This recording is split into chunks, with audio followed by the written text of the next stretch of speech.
zuten gizarte funtzio ere badaukan dantza ezaguna da, Leitzako ingurutxoa. Ingurutxoa oso dantza eratua da Nafarroako iparralde osoan. Aldaera asko ditu, egia da, baina ezagunetarikoa da, hain zuzen, orain ikusiko duguna, Leitzakoa. Dantza hau, herriko jaietan, arratsaldean dantzatzen zen, eta bere funtzioa guztiz soziala zen. Lerro bitan burutzen den dantza mistoa da, alde batean mutilak eta bestean neskak, Nafarroako beste dantza batzuekin pareka daiteke, adibidez Lizarrako larrain dantza edo erronkari aldeko tuntunarekin adibidez.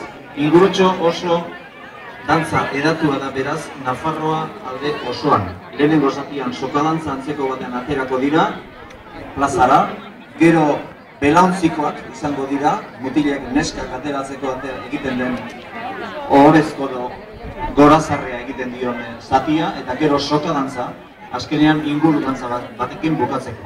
Hori da, Leitzan hain ezaguna den ingurutxoa. El ingurutxu de Leiza, por su solemnidad y abigarrada composición, es una de las danzas de carácter social más bellas de Navarra. Se baila en fiestas, no faltando las dedicadas al patrón del pueblo, Santiburcio. Consta de 4 partes: socadanza, belanchico ante las parejas, otra vez la socadanza y finalmente el ingurutxo en 2 filas, finalizando con un fandango y ariñali.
Gracias.